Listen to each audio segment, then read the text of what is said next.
El mundo estaba seguro de que era imposible. Durante más de 100 años existió una ley no escrita en la industria automotriz global. La tecnología de punta se crea en Alemania, el diseño apasionado nace en Italia y la precisión quirúrgica viene de Japón. ¿Y México? A México le correspondía el papel de la mano de obra barata. Éramos el gigantesco taller de ensamblaje del planeta, el lugar a donde Ford, General Motors y Volkswagen enviaban sus planos para que nosotros apretáramos las tuercas obedientemente. Nadie en Londres, Nueva York o Berlín creía que la nación azteca fuera capaz de pensar un automóvil, y no solo de armarlo. El mundo estaba convencido de que la idea de un superdeportivo mexicano era una fantasía ridícula. Hasta que en el año 2007, en un modesto hangar industrial en el municipio de Ocoyoacac, Estado de México, dos hermanos decidieron romper esa ley física de la economía global. Sin los presupuestos millonarios de Ferrari, sin el respaldo masivo del gobierno y sin acceso a los laboratorios secretos de las corporaciones, trabajaron en aislamiento total para lograr lo que las empresas más poderosas decían que no se podía hacer. Sus nombres eran Daniel y Carlos Mastretta, y lo que crearon no solo sorprendió a los expertos, sino que probó que para la ingeniería genial no se necesita un pasaporte europeo. Porque mientras marcas como Porsche y Lotus gastaban millones en marketing, estos mexicanos resolvieron el problema de la velocidad usando inteligencia pura y tecnología aeroespacial en su propio taller. Esta es la historia de cómo David desafió a Goliat y de cómo el mundo, al no poder vencerlos en la pista, intentó destruirlos con burlas. Para entender la verdadera magnitud de lo que lograron los hermanos Mastretta, necesitas sumergirte en su mundo. Es el año 2005. El sueño automotriz mexicano parecía haber muerto, enterrado y olvidado décadas atrás. La legendaria marca BAM había desaparecido en los 80. Los camiones Ramírez quedaban solo como un recuerdo nostálgico en fotos viejas. Sí, México producía millones de autos al año, pero ninguno llevaba nuestro nombre. Los ingenieros talentosos, brillantes egresados de la UNAM o del Instituto Politécnico Nacional, IPN, estaban condenados a seguir instrucciones extranjeras toda su vida. El país había aceptado su derrota. Éramos las manos, pero no el cerebro. Pero Daniel Mastretta, un diseñador industrial con gasolina en las venas, se negó a aceptar ese destino. Él y su hermano Carlos ya tenían una empresa, Tecnoidea, fundada en 1987. Durante años hicieron el trabajo sucio y anónimo que nadie ve. Diseñaban carrocerías para autobuses urbanos, creaban réplicas de autos clásicos, trabajaban con plásticos y fibra de vidrio para la industria. Pero Daniel tenía una obsesión. Miraba los autos deportivos europeos y veía un problema fundamental. Se estaban volviendo cada vez más pesados, más complejos, más desconectados del conductor. Y entonces tomó una decisión que rayaba en la locura. Si México no tiene un auto deportivo, nosotros lo haremos.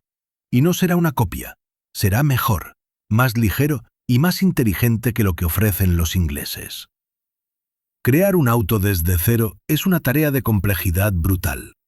No es solo dibujar una forma bonita, es luchar contra miles de regulaciones, pruebas de seguridad, normas ambientales y, sobre todo, contra el enemigo número uno de la velocidad, el peso. Las grandes corporaciones resuelven esto fácilmente.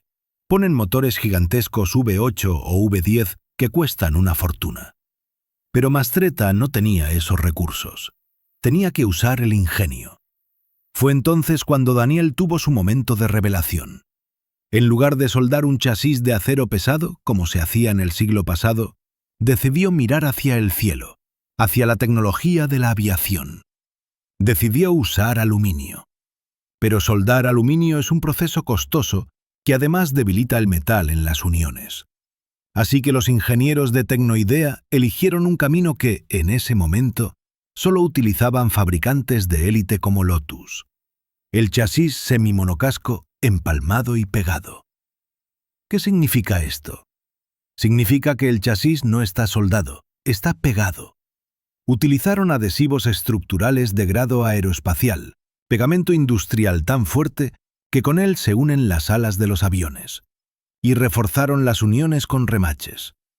El resultado fue una estructura con una rigidez torsional impresionante, pero que pesaba menos que un hombre adulto promedio. Ellos mismos diseñaron las herramientas, ellos mismos crearon los moldes. El piso del auto fue hecho de fibra de carbono, un material que en 2007 era exclusivo de superdeportivos de $500,000. Y todo esto, recuerden, no pasaba en una fábrica de alta tecnología en Stuttgart, sino en un taller en el Estado de México. Con el chasis listo, necesitaban un corazón.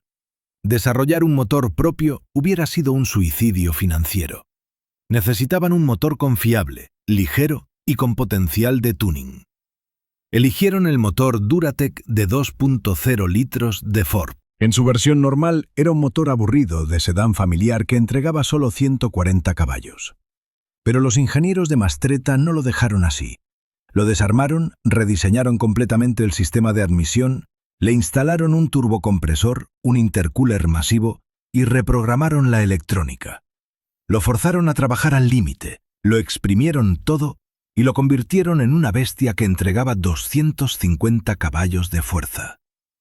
Puede parecer que 250 caballos no es mucho para los estándares modernos, pero aquí es donde la ingeniería mexicana brilló en todo su esplendor. El peso total del auto, el Mastretta MXT, era de apenas 930 kilogramos. Para comparar, un Porsche Cayman de esa época pesaba casi 1.400 kilogramos. Esto le daba al MXT una relación peso-potencia que humillaba a autos que costaban el triple. Aceleraba de 0 a 100 km por hora en 4.9 segundos.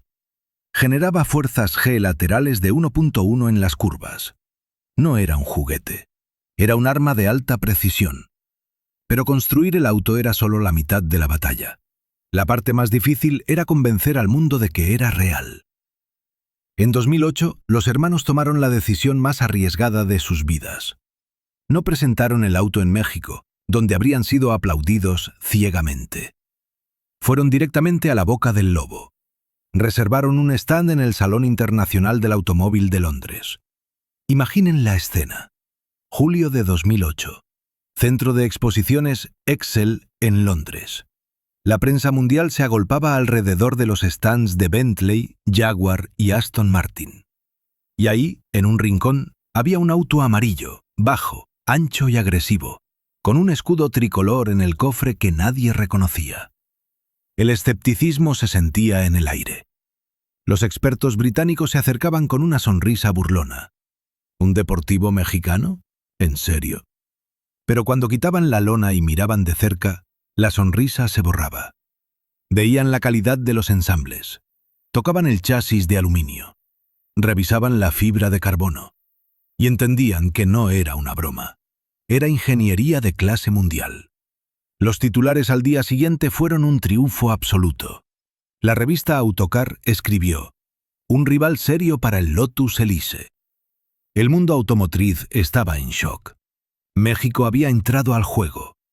Daniel y Carlos regresaron a casa como héroes. Tenían la tecnología, tenían el diseño, tenían el respeto de la crítica. Comenzaron a construir la fábrica en Ocoyoacac, una manufactura artesanal donde cada auto sería hecho a mano. Parecía que la maldición se había roto. Parecía que, por fin, tendríamos una marca nacional de la cual estar orgullosos. Pero los hermanos Mastretta no sabían que, mientras ellos perfeccionaban la suspensión y pulían los detalles para la producción en serie, en una oficina de la BBC en Londres se estaba gestando un ataque. Un ataque que no tendría nada que ver con caballos de fuerza o aerodinámica, sino con algo mucho más oscuro. Los prejuicios de un mundo que no estaba listo para ver a México triunfar. Antes de continuar y ver cómo un programa de televisión casi destruye este sueño, quiero hacerles una pregunta honesta.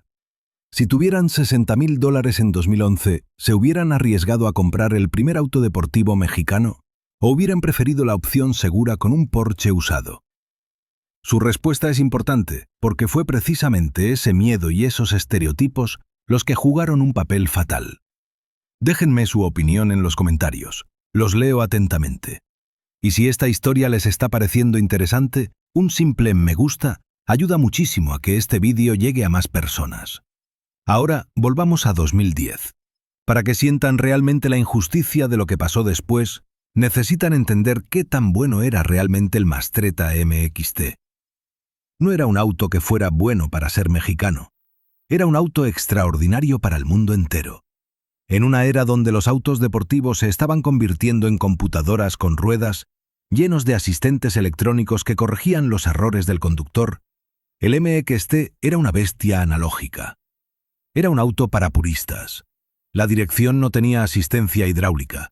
Hoy eso suena como una molestia, pero para un piloto de verdad es el santo grial. Significaba que tus manos sentían cada grieta del asfalto, cada cambio en la adherencia de las llantas. El volante no era un joystick de videojuego, era una extensión de tus nervios. La caja de cambios era manual, de 5 velocidades, dura, precisa. Los pedales estaban posicionados con precisión milimétrica para permitir la técnica de punta tacón al frenar. ¿Y la suspensión? La suspensión era una obra maestra de adaptación. Los ingenieros europeos diseñan sus autos probándolos en el asfalto perfecto de Nürburgring. Pero Daniel Mastretta sabía que el mundo real no es un circuito de carreras. Sabía que las calles de México y de muchas partes del mundo están llenas de baches, topes e irregularidades. Diseñó una suspensión que era lo suficientemente rígida para no inclinar el auto en las curvas, pero lo suficientemente capaz para absorber los golpes sin desarmarse. Era un equilibrio mágico que a Lotus le tomó décadas perfeccionar, y los mexicanos lo lograron en su primer intento. La prestigiosa revista estadounidense Road and Track probó el auto y su veredicto fue contundente. Este auto tiene alma, se siente vivo. Es una de las sorpresas más agradables de la década.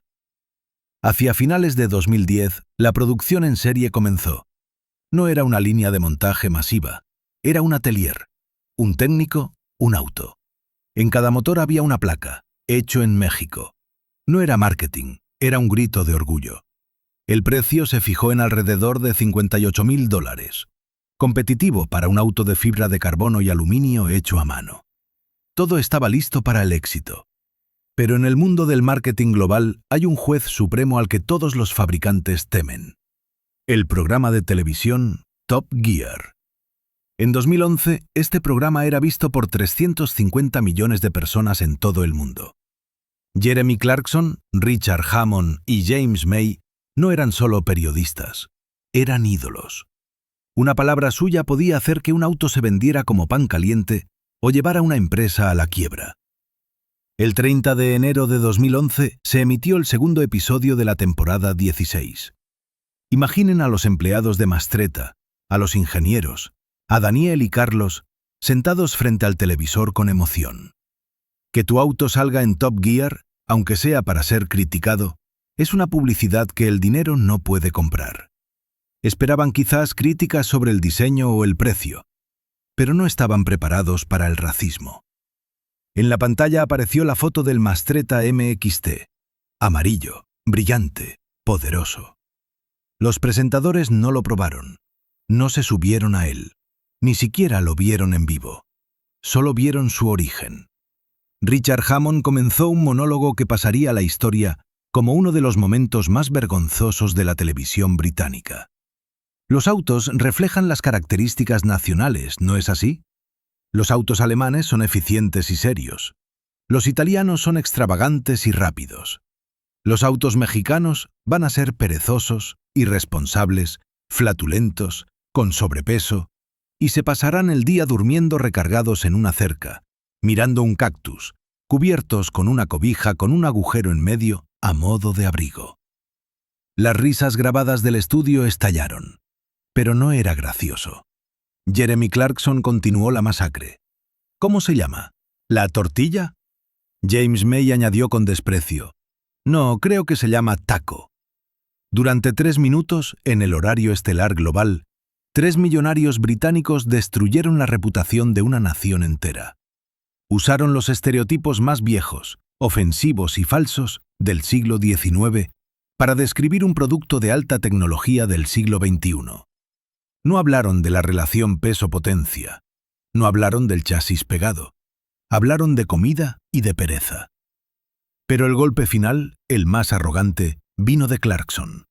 Miró a la cámara y declaró con absoluta impunidad: podemos decir todo esto y no nos va a pasar nada, porque en la Embajada de México todos van a estar dormidos. El embajador seguramente está ahora sentado en su sillón, roncando con el control remoto en la mano, y ni siquiera se va a enterar. Piensen en esto por un segundo. En 2011, México ya era el 7º productor de automóviles del mundo. Los ingenieros mexicanos diseñaban turbinas para aviones. Los trabajadores mexicanos, según datos de la OCDE, trabajaban más horas al año que cualquier otra nación, incluidos los japoneses o los británicos. Y sin embargo, la marca Mastretta, que había invertido 20 años de sudor y lágrimas, fue reducida en 3 minutos a una tortilla perezosa. El daño fue inmediato. Internet explotó. Millones de personas buscaron Mastretta MSXT en Google, y lo primero que encontraban era el vídeo de Top Gear burlándose. La marca quedó envenenada. Imagínense ser un inversionista extranjero. Están a punto de firmar un cheque para apoyar la expansión de Mastretta. Y ven esto. Ven a los líderes de opinión diciendo que el auto es basura perezosa sin siquiera haberlo encendido. Cierran la chequera. Fue un golpe bajo, sucio y devastador. Pero Clarkson cometió un error de cálculo. El embajador de México no estaba dormido.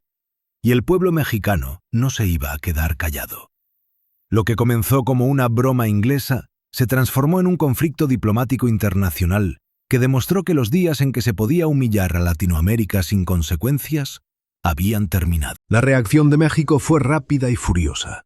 A la mañana siguiente, el 31 de enero de 2011, el embajador de México en el Reino Unido, Eduardo Medina Mora, envió una carta a la BBC que resonó en todo el mundo. No fue una nota diplomática tibia. Fue una exigencia de respeto.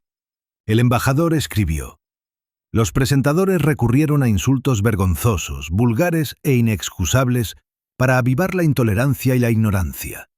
Esto no es humor. Es una ofensa a millones de mexicanos que trabajan todos los días para construir un país mejor. El escándalo llegó hasta el Parlamento británico. La presión fue tal que la BBC se vio obligada a emitir una disculpa pública. Admitieron que las bromas fueron groseras, aunque intentaron justificarse diciendo que los estereotipos nacionales eran parte del humor británico. Fue una disculpa forzada, sí, pero fue una victoria moral. De repente, el nombre Mastretta estaba en boca de todos. Daniel Mastretta mostró una dignidad inquebrantable. En lugar de llorar o demandar, dio entrevistas diciendo: ahora todo el mundo nos conoce. Esta es nuestra oportunidad. La mejor manera de callarles la boca es demostrar la calidad de nuestro auto.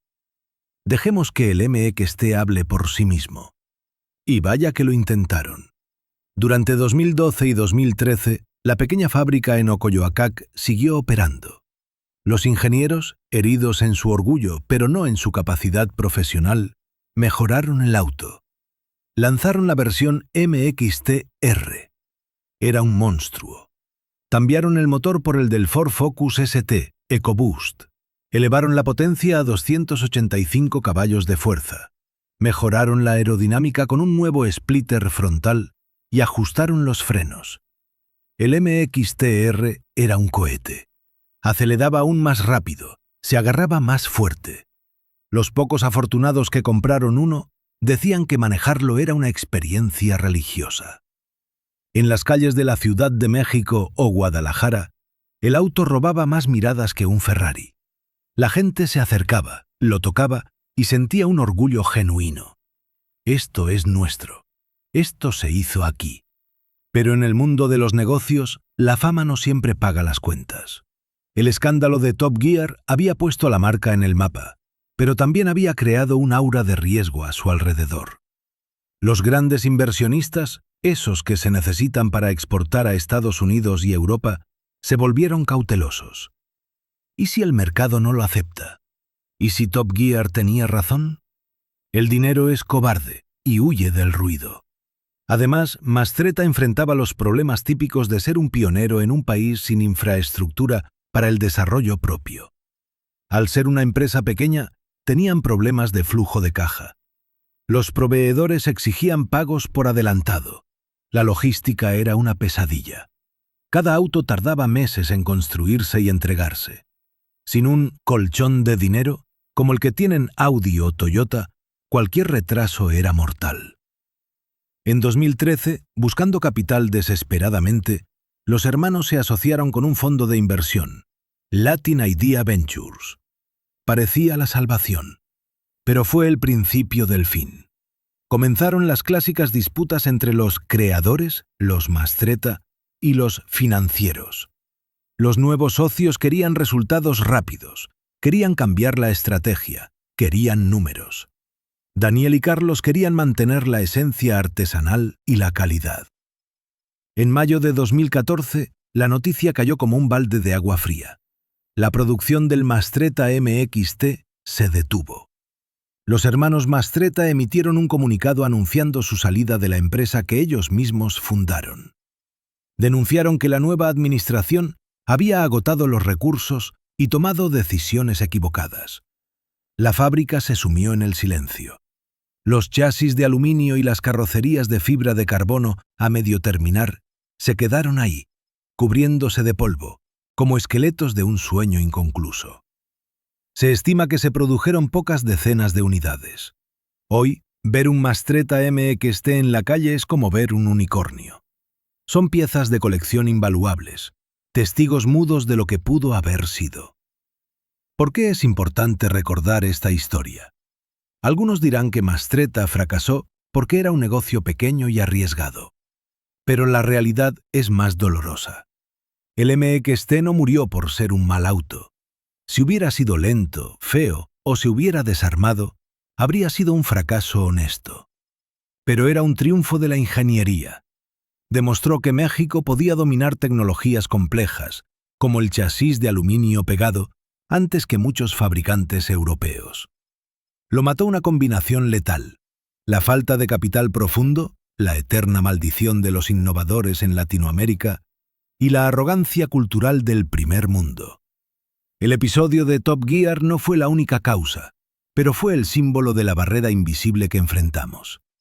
El mundo estaba dispuesto a comprar tequila y aguacates mexicanos, pero no estaba listo para respetar nuestra tecnología. Sin embargo, los hermanos Mastretta dejaron un legado que Jeremy Clarkson nunca podrá destruir. Inspiraron a toda una generación. Miles de estudiantes del Politécnico, de la UNAM, del TEC de Monterrey, vieron ese auto amarillo y entendieron que hecho en México puede significar diseñado en México.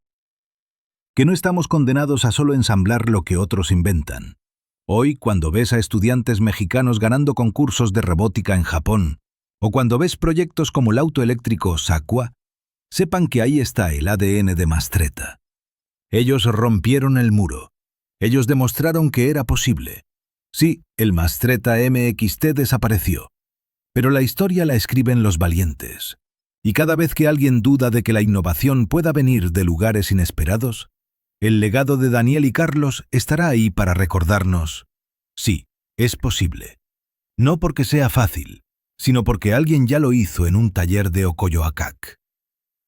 Mastretta MXT, 2007 a 2014. El auto que fue demasiado rápido para los prejuicios de su tiempo. Si crees que esta historia merece ser recordada, y si sientes orgullo por lo que estos ingenieros intentaron, escribe Orgullo Mexicano en los comentarios. Y suscríbete al canal, porque vamos a seguir contando las historias que las grandes potencias preferirían que olvidaras. Nos vemos en la próxima.